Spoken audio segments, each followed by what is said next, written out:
¿Puede una cámara ser el arma más peligrosa en manos de un asesino? Harvey Gladman, conocido como el fotógrafo asesino, parecía un hombre tímido y solitario, pero escondía un oscuro deseo que lo llevó a convertirse en uno de los asesinos más perturbadores de los años 50. Su historia no comienza con la muerte, sino con una niñez marcada por señales inquietantes que pasaron desapercibidas. Desde pequeño, Gladman mostró comportamientos extraños, pero nadie imaginó que algún día usaría una cámara como señuelo para atraer víctimas. Hoy vamos a explorar los primeros años de este criminal y los factores que forjaron su mente perturbada. ¿Qué convierte a alguien en monstruo? Acompáñanos a descubrirlo. Harvey Gladman nació en el seno de una familia judía en el año 1927, en el estado de Nueva York. Desde pequeño fue un niño reservado, con dificultades para socializar y una tendencia a vivir en su propio mundo.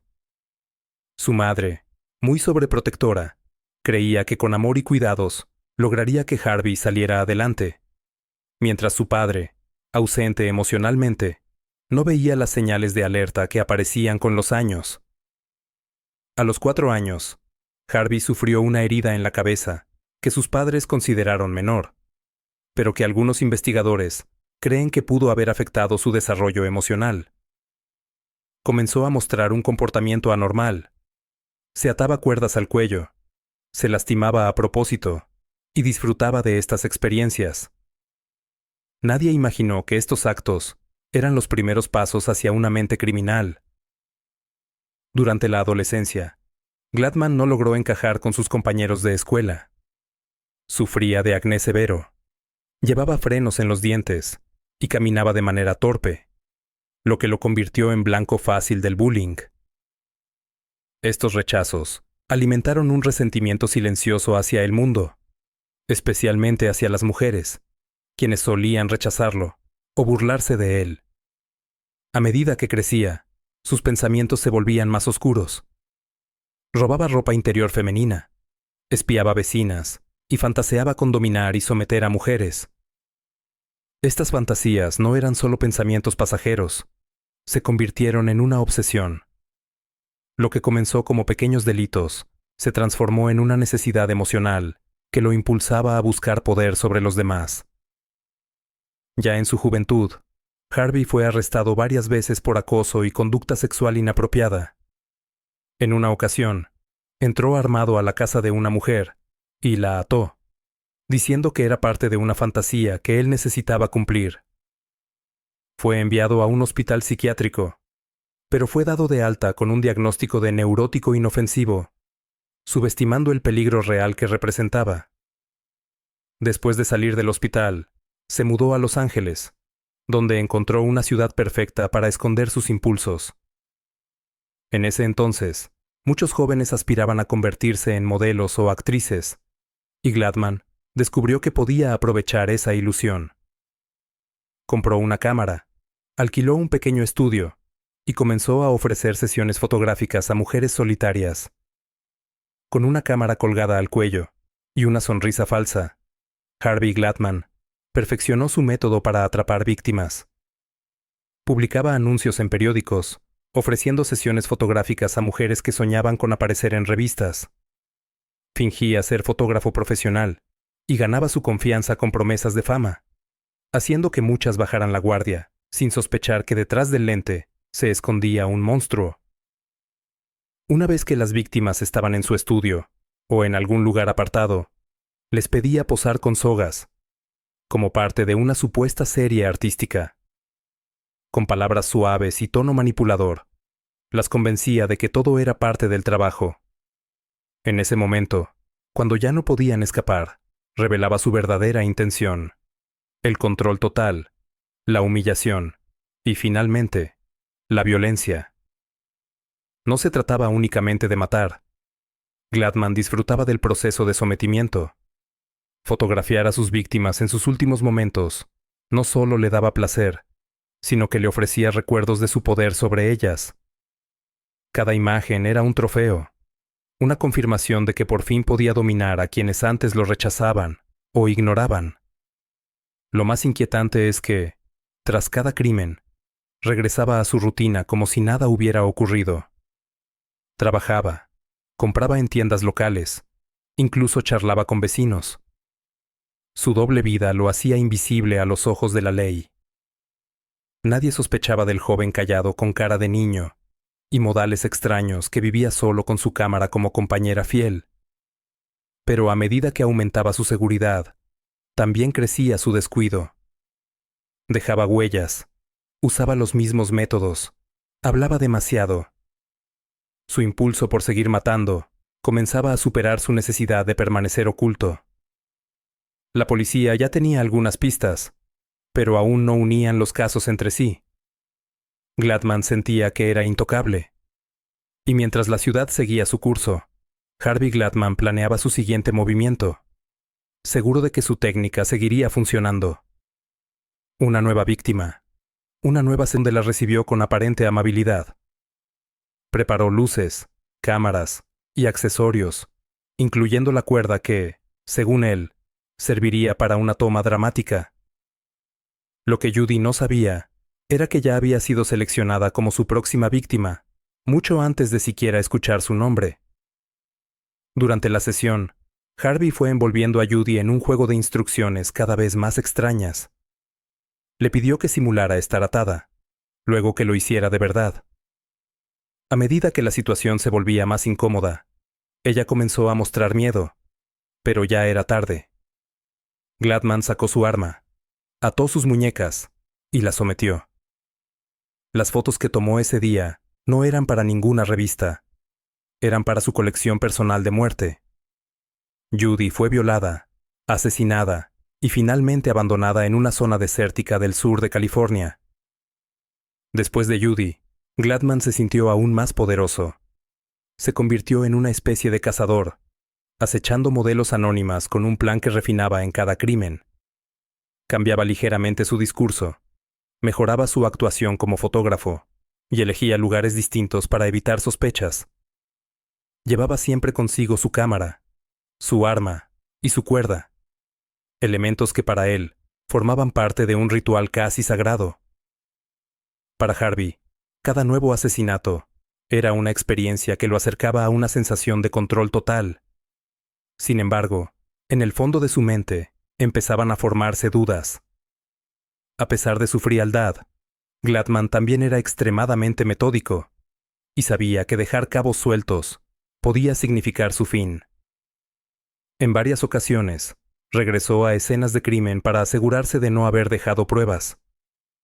Otras veces, pasaba días observando a sus potenciales víctimas antes de hacer contacto. No era un asesino impulsivo, sino uno que planeaba con paciencia enfermiza, como un ajedrecista macabro. Pero la obsesión que lo motivaba también lo debilitaba. Cuanto más mataba, más deseaba repetir el proceso. Ya no se conformaba con las fotos o el control momentáneo. Ahora quería sentir que era invencible. Incluso empezó a escribir cartas anónimas a algunas agencias de modelos, firmando con nombres falsos, inventando agencias ficticias y utilizando un lenguaje persuasivo que había perfeccionado tras años de engaño. Para él, cada contacto era una nueva oportunidad de cazar sin levantar sospechas. El círculo criminal que había creado funcionaba como una maquinaria perversa. Y mientras la policía aún no lograba conectar los casos con claridad, Harvey Gladman continuaba refinando su método, convirtiéndose no solo en un asesino, sino en una sombra que usaba el brillo de los flashes como camuflaje. No necesitaba esconderse. Él ya sabía cómo parecer normal. Y su siguiente objetivo ya estaba esperando en algún lugar. A medida que su rastro de sangre se extendía, Gladman comenzó a cometer errores. En uno de sus intentos, contactó a una mujer llamada Lorraine Vigil, quien aceptó una sesión en apariencia inofensiva. La citó en un lugar apartado y repitió el mismo guión de siempre, pero esta vez, algo cambió. Lorraine notó su nerviosismo, sus miradas fijas, la manera extraña en que sujetaba la cámara. Cuando él intentó atarla, ella luchó. Gritó, Forcejeó y mordió. Harvey, sorprendido, no supo cómo reaccionar ante una víctima que no encajaba en su fantasía controlada. En medio del caos, Lorraine logró zafarse y escapar. Un conductor la auxilió y llamó a la policía. Fue la primera vez que alguien escapaba de las garras del asesino con vida. Gladman, nervioso, huyó del lugar, pero dejó pistas. Lorraine pudo describir su apariencia con precisión, y las autoridades comenzaron a seguir el rastro. La idea de que su método infalible podía fallar no solo lo descolocó, sino que también lo hizo más agresivo. El juego que había dominado hasta ese momento se estaba saliendo de control. Poco tiempo después, Gladman cometió otro error fatal. Usó su verdadero nombre para rentar un automóvil que luego fue vinculado a una de las escenas del crimen. La policía, al revisar registros y conectar testimonios, empezó a formar un perfil más claro del sospechoso. Sus antecedentes penales, su historial psiquiátrico y sus anteriores detenciones comenzaron a emerger como piezas sueltas de un rompecabezas que ahora tomaba forma. El nombre de Harvey Gladman ya no era un misterio para las autoridades. Mientras tanto, Gladman seguía actuando como si nada. A pesar de la creciente presión, no detenía sus planes. Su mente vivía atrapada en una rutina de control, violencia y fotografía. Seguía buscando mujeres a través de anuncios y falsas promesas de fama. En su mente, era un director, y las víctimas eran actrices en una película privada que solo él podía ver. Su cámara, una extensión de su mirada enferma, seguía capturando los últimos momentos de aquellas que caían en su trampa. Cada asesinato lo sumía más en una ilusión de grandeza. Se veía como un artista incomprendido, alguien que ejecutaba su visión sin remordimientos. Las fotos eran su legado, las sogas, sus pinceles, las víctimas, sus lienzos. No le interesaba el dinero, la fama o la huida. Lo único que lo movía era ese instante de poder absoluto. Y mientras más tiempo pasaba sin ser atrapado, más crecía su confianza. En el fondo, sin embargo, algo comenzaba a resquebrajarse. Aunque intentaba ignorarlo, sabía que el mundo a su alrededor empezaba a cerrar el círculo. La ciudad ya no era tan segura. Las víctimas no eran tan fáciles de manipular. La policía ya no era tan ciega. Pero mientras aún tuviera una cámara, una cuerda y una historia convincente. Harvey Gladman no pensaba detenerse. Tras el intento fallido con Lorraine Vigil, Harvey Gladman comenzó a sentirse dividido entre la paranoia y la compulsión. Cada vez que salía a buscar una nueva víctima, lo hacía con más cuidado, pero también con más desesperación. Sentía que la ciudad ya no lo protegía como antes, y que las paredes invisibles que le daban libertad estaban empezando a cerrarse. Sin embargo, eso no lo detuvo. En lugar de dejar de matar, simplemente adaptó sus métodos, probando nuevas estrategias para seguir con su patrón, sin ser atrapado. Ahora, en vez de usar anuncios publicitarios, empezó a merodear los alrededores de academias de actuación y agencias pequeñas, donde las modelos eran aún más ingenuas y necesitadas de trabajo. Cambió su apariencia. Vestía mejor, hablaba con más seguridad, fingía ser parte de una productora de cine. Incluso diseñó tarjetas de presentación falsas. Cada nuevo encuentro se volvía un casting improvisado, donde el papel principal ya estaba escrito. Su presa solo debía seguir el guión que él había planeado en su mente desde hacía años. En uno de esos encuentros, conoció a una joven llamada Ruth Mercado.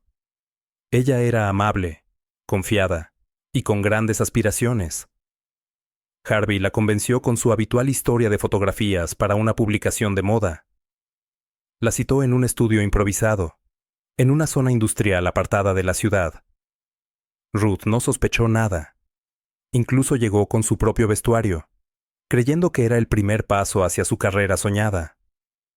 Gladman la recibió con una sonrisa, fingiendo profesionalismo, mientras mentalmente repasaba los pasos de su ritual. La sesión comenzó de forma similar a las anteriores. Poses sencillas, un fondo blanco, instrucciones suaves. Luego, el cambio de tono. Le pidió posar con una cuerda. Ella dudó, pero él insistió con dulzura manipuladora. Cuando finalmente accedió, él cambió de inmediato. Sacó su arma, ordenó silencio y completó su secuencia de control. Ruth no tuvo oportunidad de defenderse. Harvey tomó varias fotografías mientras la ataba y la sometía. No lo hacía con prisa. Cada gesto era parte de su siniestra coreografía, como si capturar el miedo fuera su verdadera obra. Con el tiempo, comenzó a archivar cuidadosamente sus fotografías en cajas escondidas en su apartamento. No las veía como pruebas, sino como trofeos de su dominio. Cada imagen le daba un sentido de permanencia, como si las víctimas, al quedar atrapadas en sus negativos, ya no pudieran escapar de él. Pasaba horas mirándolas, reviviendo sus crímenes como si fueran recuerdos felices. Era su manera de repetir el control, de volver a ser ese director todopoderoso frente a un escenario de sumisión y muerte. Mientras tanto, la ciudad empezaba a vibrar con miedo. Aunque la policía aún no había conectado todos los casos oficialmente, los rumores circulaban. Mujeres desaparecidas sin dejar rastro, fotógrafos desconocidos que ofrecían sesiones gratis, y testigos que hablaban de un hombre delgado, nervioso, con una sonrisa inquietante. El nombre de Harvey Gladman aún no era público, pero su sombra comenzaba a tomar forma en los pasillos de las comisarías. Y aunque él lo intuía, seguía adelante, porque en su mente la historia aún no había terminado. Las noches de Harvey Gladman se volvían cada vez más largas. Encerrado en su apartamento, rodeado de cajas con negativos, revistas falsas y sogas enrolladas con precisión obsesiva, repasaba mentalmente cada detalle de sus crímenes. El miedo a ser atrapado comenzaba a mezclarse con una nueva emoción: la excitación por el riesgo. Ya no mataba solo por necesidad, sino también por el vértigo que sentía al estar tan cerca de ser descubierto. Era como caminar sobre una cuerda floja con los ojos vendados, y disfrutarlo. Un día, mientras vagaba por la ciudad con su cámara al cuello, vio a una joven que encajaba perfectamente con su perfil habitual. Se llamaba Angela Rojas, una recién llegada de Texas que buscaba establecerse como actriz. Harvey no perdió tiempo. Se presentó como Johnny Glenn, su alias favorito, y le habló con la mezcla perfecta de halagos, seguridad y falsa oportunidad. Angela, sin sospechar nada, aceptó encontrarse con él días después, en lo que él llamó una locación especial para exteriores, fuera de la ciudad, supuestamente para una revista internacional. Eligieron un sitio en las afueras, entre colinas áridas y caminos poco transitados. Harvey había utilizado ese lugar antes. Sabía exactamente dónde esconder el coche, cómo colocar la cámara y dónde llevar a sus víctimas sin ser visto. El día acordado llegó con todo preparado. Cuando Angela se presentó, él fingió ajustar la luz natural, mover el trípode, buscar el encuadre ideal. Ella posaba confiada, mientras él ya tenía en mente cada paso de lo que vendría. El guión estaba escrito en su cabeza con tinta indeleble. Pero ese día, algo cambió en la mirada de Harvey. Durante unos segundos, mientras enfocaba a Angela a través del lente, sintió una punzada extraña. No era culpa, no era compasión, era rabia, por no poder detenerse, por estar atrapado en ese ciclo interminable, donde cada crimen no lo saciaba, sino que lo vaciaba más. Y sin embargo, siguió. Apuntó con el arma, obligó a Angela a arrodillarse, y comenzó el ritual. La cuerda, las fotos, el silencio, todo igual, todo mecánico, todo predecible, como si su vida ya no le perteneciera, sino al monstruo que él mismo había construido. Más tarde, de regreso a su apartamento, pasó horas revelando las fotos. Mientras las imágenes aparecían lentamente en el líquido revelador, Harvey se observaba a sí mismo en el reflejo metálico de la bandeja. Se veía más delgado, más envejecido, con los ojos apagados. Pero no era tristeza lo que lo invadía, sino una necesidad mayor de continuar. Cada imagen lo conectaba con su propia oscuridad. Eran, para él, pruebas de existencia. Sin ellas, sentía que se desvanecería. Su identidad, su sentido, su mundo, dependía de esas imágenes capturadas entre el miedo y la muerte. En las semanas siguientes, comenzó a planear algo más grande. Una serie de sesiones, varias mujeres a la vez, una producción más elaborada. Empezó a visitar estudios vacíos, almacenes abandonados, buscando un nuevo escenario para sus crímenes. Ya no le bastaba con una víctima ocasional. Quería más. Necesitaba que su obra creciera. Llevaba consigo cuadernos donde dibujaba posiciones, escribía frases que quería que sus víctimas dijeran, y anotaba posibles títulos para las sesiones. Era un guionista de su propio horror, un director sin cámaras reales, solo muerte. Y mientras las luces de la ciudad seguían brillando, Harvey Gladman caminaba entre sombras, buscando su siguiente actriz, su siguiente historia, su siguiente toma perfecta. La obsesión de Harvey Gladman por crear un escenario más complejo para sus crímenes no pasó desapercibida por mucho tiempo. Cada nuevo intento por ampliar su obra lo acercaba más a la mirada de la policía, que ahora comenzaba a conectar las desapariciones con un patrón. Todas las víctimas eran jóvenes modelos, contactadas por un hombre que decía ser fotógrafo, y todas habían mencionado sesiones en lugares apartados. Las autoridades, presionadas por la opinión pública, intensificaron las investigaciones en agencias de modelaje y rastrearon cualquier anuncio relacionado con sesiones gratuitas o promesas de fama. Mientras tanto, Gladman siguió con sus planes.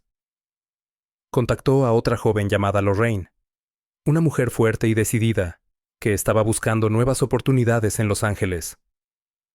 Fingiendo ser parte de una nueva agencia de talentos, la citó para una sesión en un lugar apartado. Pero esta vez, algo inesperado ocurrió. Durante el trayecto, Lorraine comenzó a sospechar. Su instinto le gritaba que algo no estaba bien. Cuando Harvey intentó sacarla del coche a punta de pistola, ella luchó con todas sus fuerzas. Forcejearon violentamente, y por primera vez, el control se le escapó. Un patrullero que casualmente pasaba por la zona vio el altercado y detuvo el vehículo. Lorraine, ensangrentada y con el rostro desencajado, salió corriendo gritando por ayuda. Gladman fue arrestado en el acto. Al ser interrogado, primero intentó mentir, diciendo que todo era un malentendido. Pero cuando los agentes comenzaron a revisar su vehículo y descubrieron la cuerda, la pistola, la cámara fotográfica y los negativos escondidos bajo el asiento, las mentiras se desmoronaron. Harvey se quebró, y entonces comenzó a confesar, con frialdad.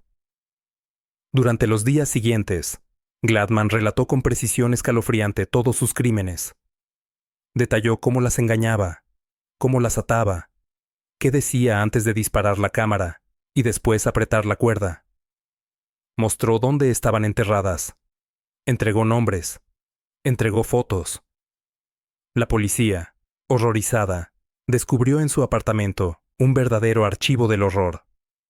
Docenas de imágenes cuidadosamente etiquetadas, cuerdas clasificadas por longitud y una libreta con listas de mujeres que aún pensaba contactar. Era como si estuvieran frente a un archivista meticuloso de su propio infierno. El juicio no tardó en llegar. Gladman, inexpresivo, se sentó frente al jurado sin mostrar arrepentimiento alguno. Cuando se le preguntó por qué lo hacía, simplemente respondió: no podía evitarlo. Era lo único que me hacía sentir algo. Los testimonios, las pruebas y las imágenes hablaron por sí solas. La sentencia fue rápida: pena de muerte. Durante su tiempo en prisión, no mostró emoción alguna. No escribió cartas. No pidió perdón. Solo pasó los días en silencio, como si ya no le quedara nada por crear. Como si, finalmente, el director se hubiera quedado sin escenas. Harvey Gladman pasó a la historia no solo como un asesino en serie, sino como uno de los primeros en usar el mundo del modelaje y la fotografía como trampa mortal. Su capacidad para manipular, para construir escenas perfectas de horror y esconderse detrás de una cámara, lo convirtieron en una figura tan escalofriante como enigmática. No fue la fuerza física lo que lo hizo peligroso, sino su frialdad y su habilidad para convertir la confianza en condena. Su historia es un recordatorio inquietante de que los monstruos no siempre tienen colmillos o garras. A veces usan trípodes, sonríen con timidez y prometen fama.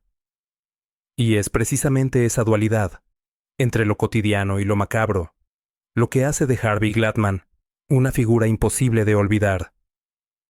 Su final no trajo alivio, pero sí una advertencia eterna. A veces, la oscuridad se esconde en los lugares más inesperados,